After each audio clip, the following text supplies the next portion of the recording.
Un cordial saludo para los estudiantes del curso de Semiología e Introducción a la Clínica. Mi nombre es Carlos Andrés Pineda y en el día de hoy hablaremos sobre los signos vitales, que es uno de los elementos fundamentales dentro de la evaluación semiológica del paciente. Trataremos de hacer una definición de los signos vitales, conocer las bases fisiológicas de la producción de los signos vitales y describir la semiotecnia, es decir, la forma de toma de los signos vitales. Los signos vitales son unas variables fisiológicas cuya alteración nos está hablando de situaciones que pueden comprometer la vida de un paciente. Por eso es que se denominan signos vitales y por eso son tan importantes en la evaluación del paciente y son, junto con la inspección general del paciente, el primer elemento del examen físico que hacemos. Además, los signos vitales tienen un simbolismo especial porque están hablando del primer contacto físico que vamos a tener con el paciente y es importante tener en cuenta ese valor simbólico que significa el tocar al paciente.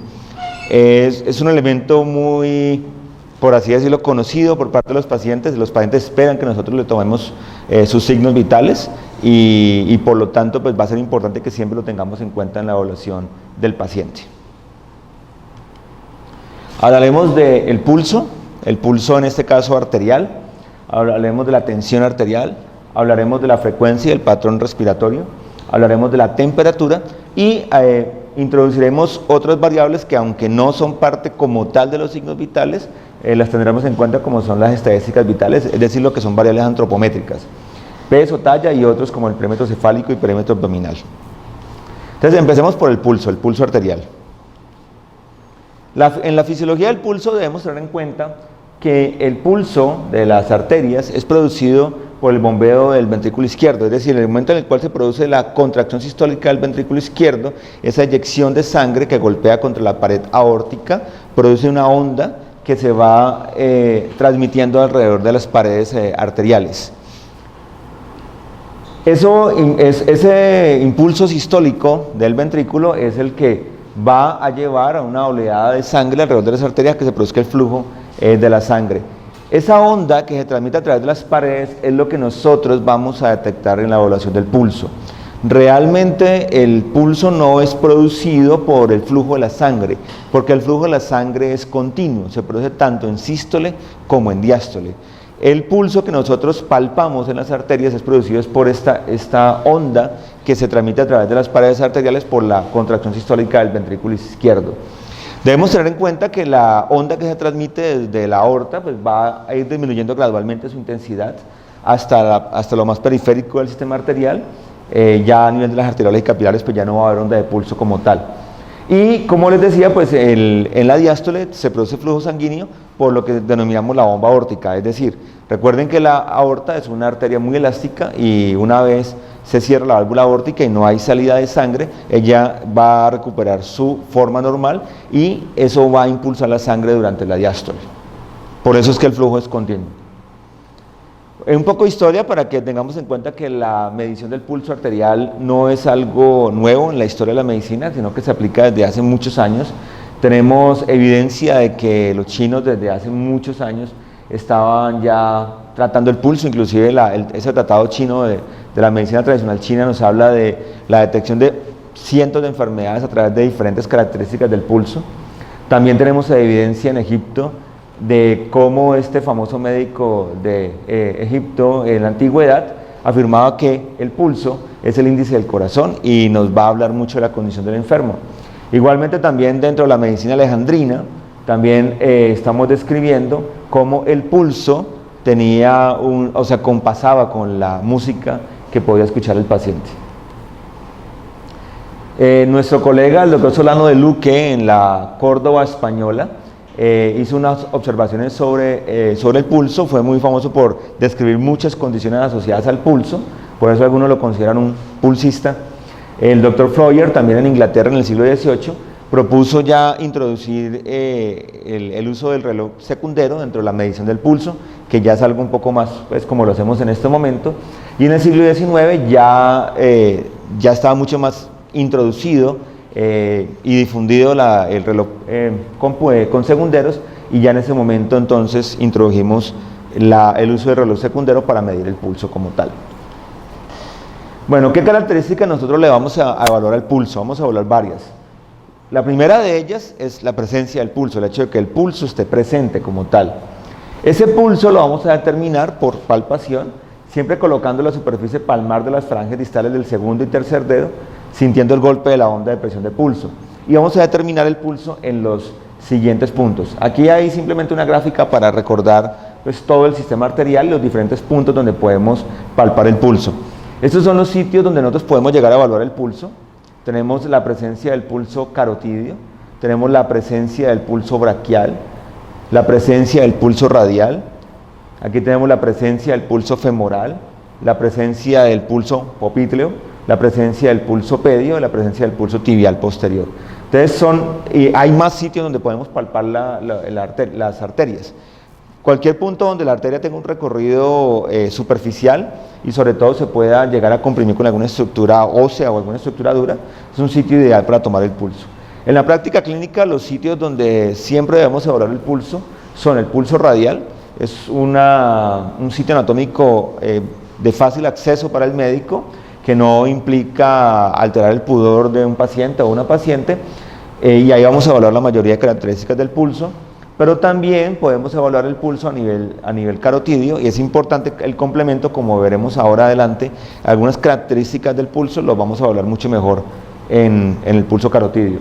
El resto de pulsos son importantes tenerlos en cuenta, sobre todo para evaluar la posibilidad de una obstrucción a nivel del flujo arterial, como puede pasar en pacientes que tengan un trauma o en pacientes que tengan la posibilidad de tener una patología aterosclerótica con formación de placas de ateroma a nivel de alguna de las arterias. Entonces ahí va a ser importante, es decir, no hace parte de la medición rutinaria que vamos a hacer con todos los pacientes, sino que se va a hacer en situaciones específicas. Bueno, como la toma de signos vitales es el primer elemento de contacto físico con el paciente, siempre es importante que hagamos una pequeña introducción cada vez que vamos a hacer una determinada técnica del examen físico y hacerlo en un ambiente muy relajado y de confianza con el paciente. Aquí tenemos a doña Sonia, que es la paciente que nos está colaborando en este momento para poder mostrar la toma de los signos vitales. Entonces, doña Sonia, vamos ahora a tomarle su pulso. ¿Listo? Entonces voy a tomar su brazo para poder hacerlo. ¿Vale? Bueno, siempre la recomendación es hacerlo con el miembro contralateral al que estamos evaluando. Si vamos a evaluar en este caso el miembro superior derecho del paciente, entonces nosotros vamos a hacerlo con el mismo miembro, pero pues dado que estamos de frente sería pues el contralateral en este momento, para hacer esto. En este caso pues nosotros podemos hablarlo de esta manera o de esta manera, pero siempre es recomendable hacer esta pinza con el brazo del paciente para poder sostenerlo y que el paciente no esté haciendo ese esfuerzo en ese momento. El pulso radial, que es el pulso más accesible y el que siempre vamos a evaluar en los pacientes, siempre lo vamos a buscar aquí en la fosa, donde tenemos la estiloides del radio. Y aquí tenemos el tendón del palmar. En este punto es donde vamos a encontrar el pulso radial en la mayoría de pacientes. Siempre es recomendable hacerlo con 3 dedos. Vamos a hacer una presión suave con la yema, con la punta de la falange distal, una presión firme pero suave, y ahí debemos obtener la palpación del pulso. Vamos a evaluar sus características, las que las vamos a ver a continuación, pero inicialmente pues va a ser importante evaluar la presencia del pulso arterial.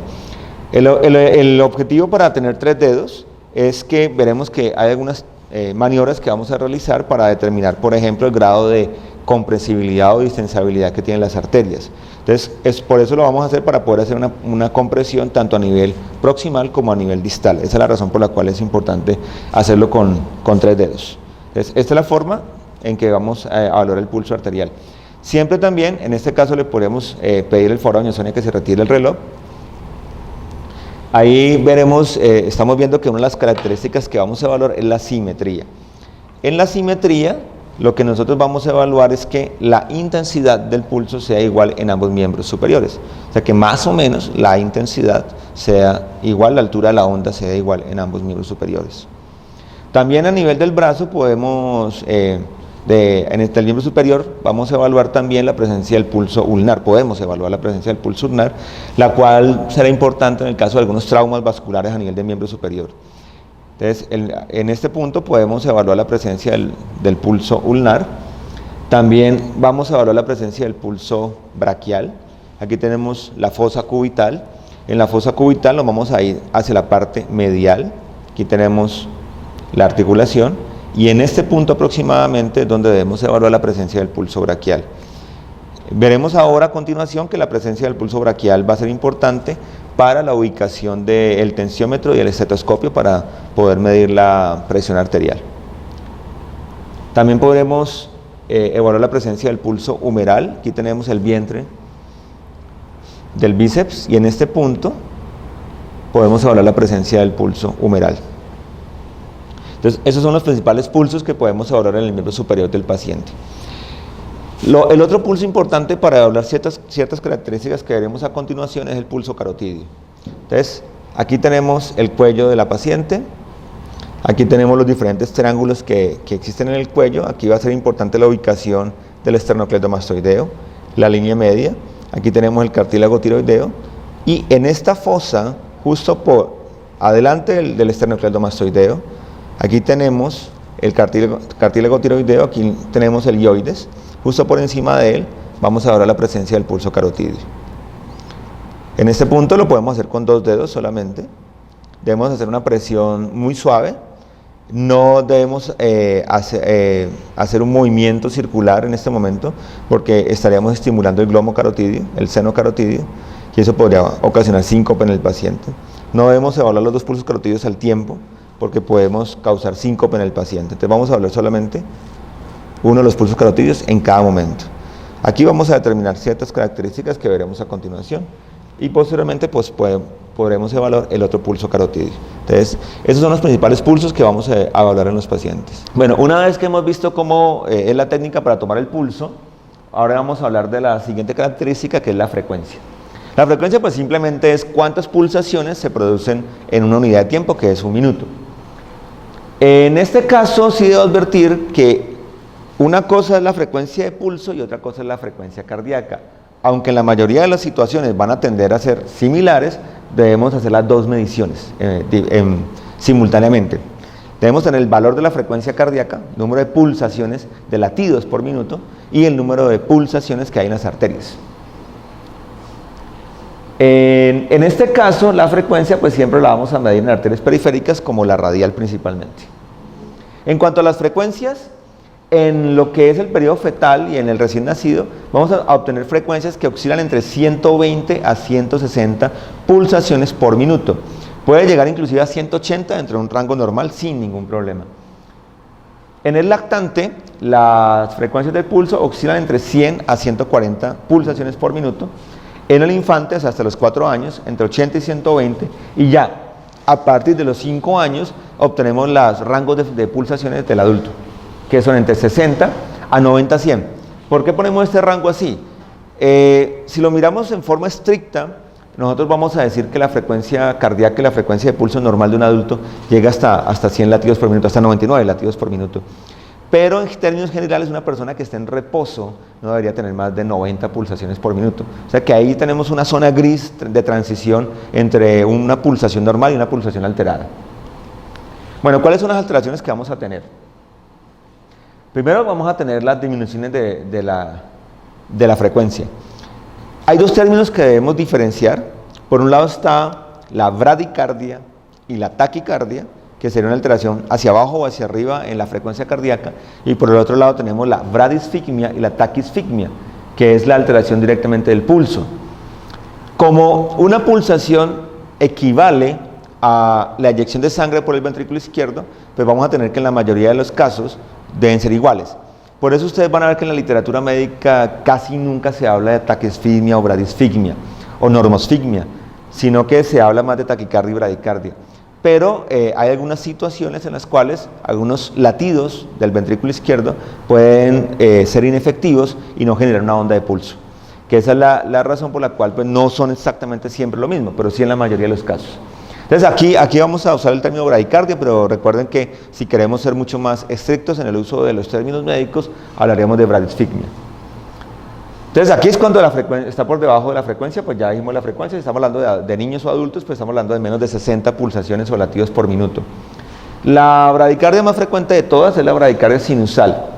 El ritmo cardíaco se baja la frecuencia, perdón, pero el ritmo cardíaco es normal. Esto puede suceder en casos de hipotermia, que no es algo que veamos mucho en nuestro país, se ve más en países con estaciones. En deportistas de alto rendimiento, los deportistas de alto rendimiento generan en reposo frecuencias cardíacas muchísimo menores. Igualmente en ancianos también vamos a ver una ligera reducción de la frecuencia cardíaca y con el uso de ciertos medicamentos, en especial los beta bloqueadores. También podemos tener bradicardias sinusales patológicas en diferentes situaciones clínicas. Aquí pues vamos a ver algunas de ellas: el infarto, sobre todo de cara inferior, ciertas intoxicaciones, en casos de hipertensión endocraneal y en otras patologías que ustedes pueden ver aquí. Y también vamos a tener las bradiarritmias en lo que denominamos los bloqueos AB. En eso no vamos a entrar mucho en este momento porque es un tema que ustedes después revisarán cuando hablen de trastornos del ritmo cardíaco en cardiología, pero cuando existen bloqueos en la conducción, pues eso puede generar bradicardia. La taquicardia pues sería lo contrario, o la taquisfigmia, cuando tenemos un aumento en la frecuencia cardíaca o en la frecuencia del pulso. Como primera medida tenemos la taquicardia sinusal, que es un aumento en la frecuencia pero con un ritmo normal. Esta es producida en ciertas situaciones fisiológicas, como cuando se hace ejercicio, cuando hay estimulación erótica, cuando tenemos alteraciones emocionales, pero también en casos como la fiebre, la tirotoxicosis, aumento en la hormona tiroidea, cuando hay estados de dolor intenso también puede pasar. También en personas que tienen la habilidad vegetativa, o sea, personas que por características endógenas tienden a tener mucha labilidad en su sistema simpático-parasimpático y si tienen un tono simpático pues van a tener aumento en la frecuencia. También cuando se ingieren sustancias, la nicotina, la cafeína, el té, el alcohol, la adrenalina, la atropina.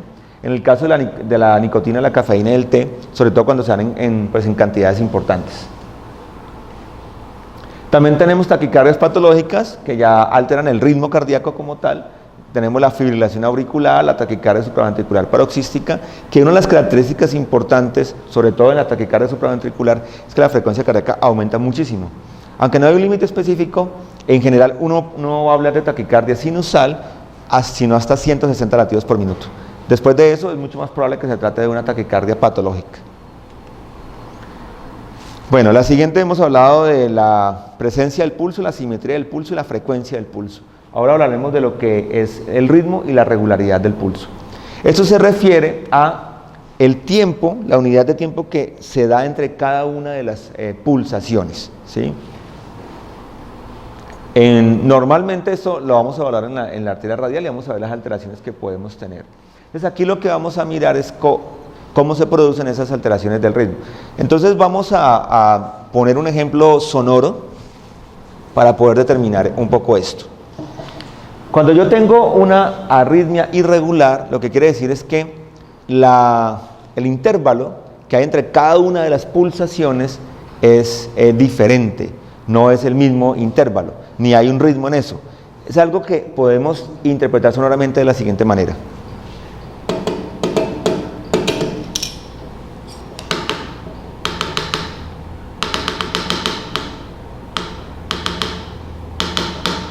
Como ustedes ven, el intervalo que se da entre las diferentes pulsaciones es totalmente diferente. Algunos son más cortos, otros son más largos. Y eso es lo que llamamos una arritmia irregular, que es típica de la fibrilación auricular. Pero también se puede llegar a en las extrasístoles. Las extrasístoles son fenómenos que pueden ser fisiológicos, en el cual en un momento determinado se produce una contracción por fuera del ritmo normal, pero después entra en un intervalo normal. En una extrasístole podríamos tener algo que podría ser de esta manera.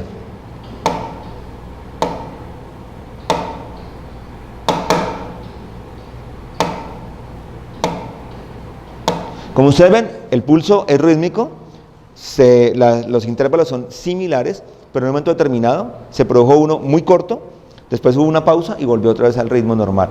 Esas serían las extrasístoles. Tenemos por el otro lado algunas arritmias como la arritmia respiratoria. En la arritmia respiratoria vamos a tener algo similar a esto. Voy a tratar de que puedan ver mi tórax para que vean la expansión y escuchen el sonido. La arritmia respiratoria se refiere a algo similar a esto.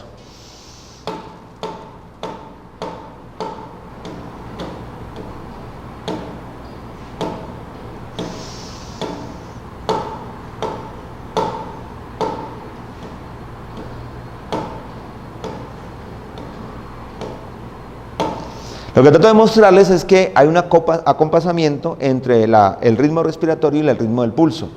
Recordemos fisiológicamente que cuando inspiramos, hacemos una disminución de la presión intratorácica, hay una presión negativa, lo cual hace que el retorno venoso aumente, porque es un efecto como de vacío, de Venturi. Aumenta el retorno venoso al corazón derecho. Y recuerden que la pila del corazón, el nodo sinusal, que es el que le da el automatismo al corazón, está en la pared atrial derecha. Cuando ese nodo percibe ese aumento, esa distensión de la pared atrial debido al aumento del retorno venoso, él automáticamente interpreta que hay más sangre y por lo tanto necesita disparar más rápido. Entonces aumenta la frecuencia de pulso. Pero una vez expiramos sucede todo lo contrario. Hay un menor retorno al lado derecho y por lo tanto el nodo sinusal va a responder disminuyendo la frecuencia cardíaca. Este fenómeno lo podemos tener todos los seres humanos si lo hacemos con respiraciones profundas. Pero algunas personas tienen este fenómeno exagerado, lo cual no es para nada patológico, y eso puede confundir al médico porque va a encontrar pues, que el ritmo no es totalmente regular. Pero lo importante sería mirar si coincide con la respiración o no. Podemos tener algunas otras arritmias como la arritmia sinusal simple o la arritmia por paro sinusal, en el cual hay una falla en la conducción o en la producción de la conducción cardíaca, del impulso, y eso pues va a llevar a ritmos irregulares. Por el otro lado tenemos las arritmias regulares, que es cuando, aunque los intervalos de tiempo no son iguales, hay un cierto ritmo en eso. Entonces pongamos un ejemplo. Yo puedo tener algo parecido a esto. Voy a empezar por el ritmo normal. Un ritmo normal sería así.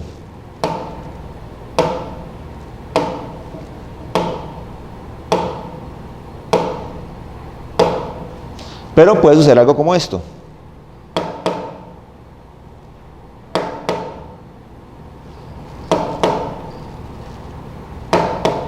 Ustedes ven que hay dos intervalos diferentes, hay un intervalo corto y un intervalo largo, por ende no es un ritmo normal.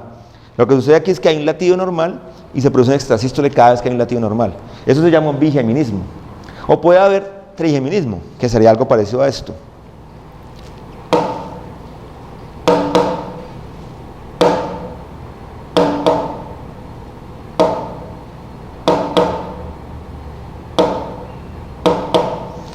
Encontrar dos extrasístoles seguidas es muy poco probable. ¿Algo parecido a esto?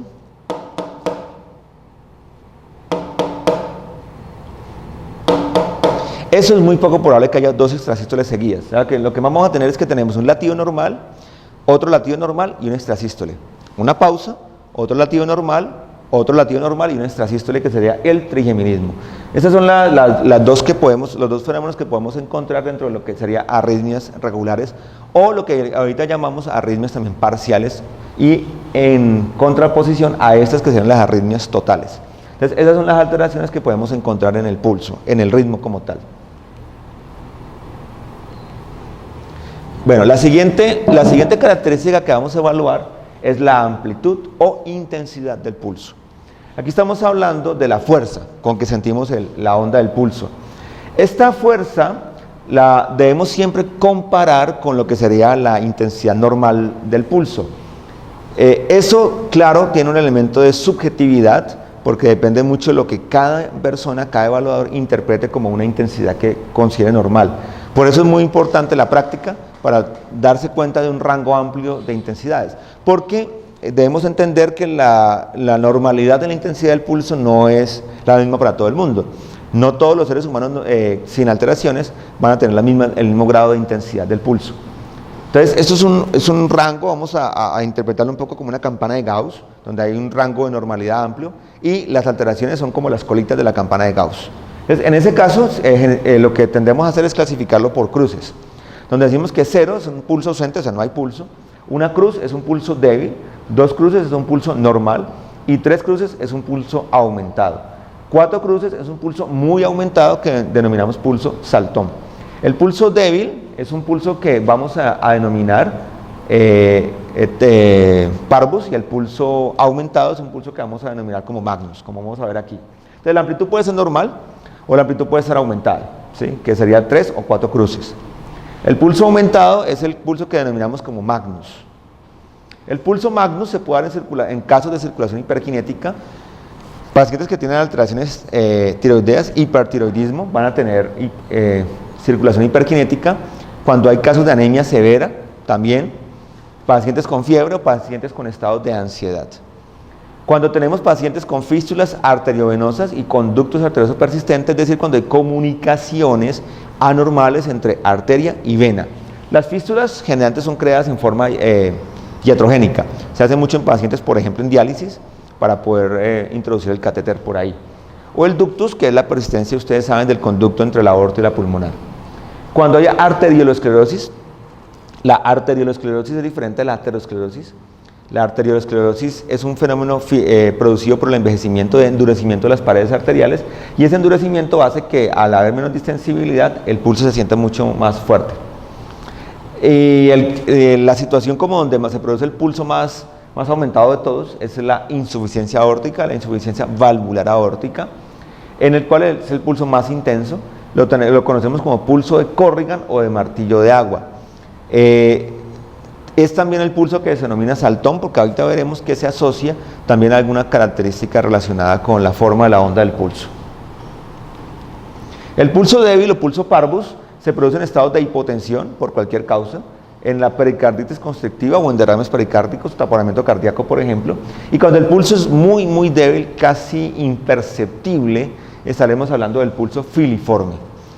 Ese pulso se da en estados de choque severo o en estados premortem como tal.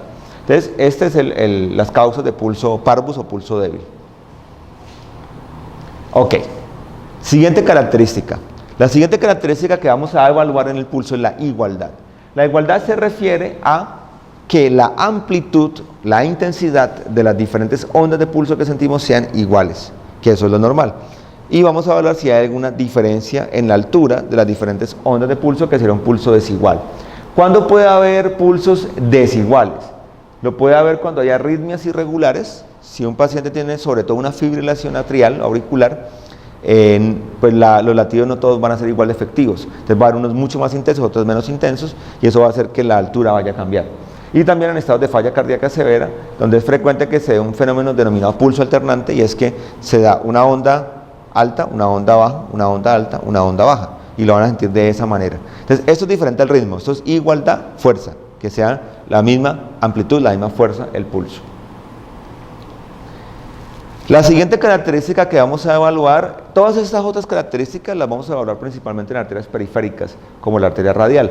Pero en este caso vamos a hablar ya de las características de la onda del pulso como tal, y eso es mejor evaluarlo en arterias centrales como la carótida. Esta es la forma que tiene una onda de pulso normal. Eso no es lo que nosotros sentimos. Nosotros sentimos una sola onda, pero esto es lo que se podría dibujar si aplicamos una pletismografía a nivel arterial. Entonces aquí tenemos las diferentes partes de la onda de pulso. Nosotros normalmente sentimos solamente esto, pero realmente hay dos ondas. Esta es la sístole, esta es la diástole. Pues siempre la sístole es más corta que la diástole. Entonces en la sístole hay una onda ascendente. Tenemos una cima. Tenemos un descenso inicial que se da durante la sístole todavía. Y justo en el límite entre sístole y diástole tenemos un fenómeno llamado incisura aórtica. En ese momento vuelve y asciende la onda. Hay una onda secundaria que vuelve y desciende durante el resto de la diástole hasta que vuelve a haber sístole. Esta onda ascendente primaria es producida por la eyección de la sangre por parte del ventrículo izquierdo y el golpe con la aorta. Entonces, esta es la onda inicial. Si ustedes recuerdan la curva de trabajo-volumen del ventrículo izquierdo, podrán recordar que la presión va aumentando y después empieza a descender porque la fuerza de contracción empieza a disminuir, pero eso no quiere decir que se deje de expulsar sangre. La válvula aórtica sigue abierta y se sigue expulsando sangre. Entonces empieza a descender, pero llega un punto en el cual la presión baja lo suficiente para que la válvula aórtica se cierre, y ahí es cuando empieza la diástole. En ese momento, ¿por qué se da un ascenso? Recuerden la bomba aórtica. En ese momento la aorta, ya como no tiene el impulso del ventrículo izquierdo, vuelve a su estado normal por la elasticidad. Eso es lo que hace que haya un pequeño aumento, una onda secundaria durante la diástole, que es imperceptible en condiciones normales. Y simplemente pues vemos ya el resto del descenso de la onda de pulso hasta que se vuelve a producir una siguiente onda. Entonces esta es la forma de la onda de pulso normal. ¿Qué vamos a evaluar? Vamos a evaluar el contorno de la onda de pulso. Entonces el pulso normal está formado pues por estas onda primaria sistólica ascendente y las siguientes ondas pues de acuerdo como lo mencionamos en este momento. Vamos a evaluar la velocidad de la onda, de la onda en ascenso, sobre básicamente la onda primaria. Cuando estamos hablando de velocidad no estamos hablando de frecuencia, ¿sí? Estamos hablando de qué tan rápido asciende la pared. Lo vamos a hablar, recuerden, en la carótida, y aquí es importante que cada uno trate de evaluarlo en sí mismo para poder determinar cómo es la velocidad normal, o sea, qué tan rápido ustedes sienten que la pared arterial les golpea sus dedos. Aquí lo que queremos evaluar es si hay algún tipo de anormalidad. Entonces, por ejemplo, en este caso, esta sería la onda normal, y aquí tenemos un ritmo de ascenso lento. Cuando la onda, aquí lo que ustedes van a comparar es que la pendiente va a cambiar. Aquí la pendiente es mucho mayor y aquí la pendiente es menor. Eso lo denominamos como pulso tardus. El pulso tardus indica que hay algún tipo de estenosis, algún grado de estenosis en la salida de la sangre del ventrículo izquierdo hacia la aorta, que puede ser a nivel de la válvula, puede ser supravalvular, como pasaría en una coartación de aorta, o puede ser infravalvular, como sucedería en una miocardiopatía hipertrófica obstructiva. Entonces, esto es lo que vamos a comparar. Esto requiere mucho entrenamiento de sus dedos para poder coordinar y poder interpretar esa velocidad comparada con lo normal. Aquí hay una diferencia que nos puede ayudar con los pacientes y es comparar la carótida derecha con la carótida izquierda. Si las dos carótidas están comprometidas, es decir, tenemos una velocidad de ascenso de la onda lenta en ambas carótidas, quiere decir que la estenosis está en la válvula o por debajo de la válvula. Pero si una de las carótidas está lenta mientras la otra no, en este caso, sí tenemos una alteración en una disminuida de la otra no, quiere decir que hay alguna obstrucción que está después del origen de la carótida derecha, que es lo que sucedería en una coartación de aorta. Entonces, en esos casos, pues si la coartación de la aorta está después del inicio del tronco oracocefálico derecho, pues aquí no va a haber ningún problema, pero la onda va a estar disminuida al nivel izquierdo, en este caso en la carótida. Entonces, eso nos ayuda a diferenciar entre una supravalvular y una valvular. La otra alteración que vamos a encontrar es la velocidad de ascenso rápido, que es lo que denominamos como pulso Zeller. En el pulso Zeller, ustedes ven, esta es la velocidad normal, y ustedes ven aquí la velocidad de ascenso alterada. Ustedes ven que asciende muy rápidamente, golpea muy rápidamente. Se puede dar con una presión de pulso normal, recordemos, la presión de pulso es la diferencia entre la sistólica y la diastólica. Si esa diferencia está dentro de un rango normal, que se considera hasta 40 milímetros de mercurio, decimos que se puede deber o a una comunicación interventricular o a una insuficiencia mitral. O también se podría deber a una miocardiopatía hipertrófica obstructiva. ¿Cuál sería un poco como la lógica de esto? Tengan en cuenta el caso de la CIB o de la insuficiencia mitral. El ventrículo izquierdo se llena con una cantidad de sangre determinada. Entonces el ventrículo, el músculo, se prepara para contraerse, para expulsar esa cantidad de sangre que le llegó. Pero resulta que hay un hueco, una CIB, por ejemplo. Entonces parte de la sangre se va a escapar hacia el ventrículo derecho. O hay una insuficiencia mitral, lo cual quiere decir que parte de la sangre se va a escapar hacia la aurícula. Eso quiere decir que el ventrículo se preparó para expulsar una cantidad de sangre, pero cuando ya la va a expulsar, se encuentra que la cantidad de sangre es mucho menor. Por eso es la sangre que sale hacia la aorta va a salir con más fuerza. Y esa es la razón por la cual entonces va a producirse una onda mucho más rápida. Pero si la presión de pulso está amplia, es decir, tenemos una diferencia entre sistólica y diastólica mucho mayor, asociada por lo general a un pulso saltón, es decir, a un pulso de altísima intensidad, es un signo muy claro de una insuficiencia aórtica. O también se podría dar en estados de alto gasto, como la tirotoxicosis, la anemia o la fiebre, dependiendo, ahora veremos de la forma de la cima como tal. Entonces, estas son las posibilidades que tenemos cuando hay un pulso Zeller. En cuanto a la forma de la onda, lo que vamos a mirar es cuántos picos se producen. Recuerda que en condiciones normales nosotros palpamos un solo pico con cada onda de pulso. Aquí lo que vamos a mirar es si llegamos a palpar dos picos, dos cimas. Una posibilidad es el pulso bisferiens. Normalmente estaría la onda de pulso, la normal. Tenemos un segundo pico diastólico, pero nunca dos picos sistólicos. En este caso, en el pulso disferiens, ustedes ven que hay dos espigas, dos cimas palpables, que son palpables. La primera en la sístole y la segunda en la misma sístole de igual intensidad. Generalmente este pulso disferiens se va a acompañar de un pulso Zeller, un pulso de velocidad aumentada y además un pulso Magnus o saltón, un pulso muy intenso, que eso es lo que denominamos como el pulso de Corrigan. Eso es totalmente típico de la insuficiencia aórtica valvular como tal. Entonces, aquí semiológicamente lo que vamos a encontrar es que palpamos dos pulsos, tum seguiditos, los dos en la sístole. Para asegurarnos que es la sístole tendríamos que estar auscultando al paciente simultáneamente para poder aseverar eso. Este pulso disferiens es frecuente que se acompañe de otros signos. Tenemos a nivel de la femoral el ruido femoral doble o de Trobe, que es, ponemos el diafragma del estetoscopio sobre la arteria femoral, comprimimos ligeramente la parte distal de la arteria y escuchamos un ruido muy fuerte. Un ruido que algunos describen como un ruido de cañonazo. Y es un signo que se puede encontrar hasta en un 25% de los casos de insuficiencia aórtica.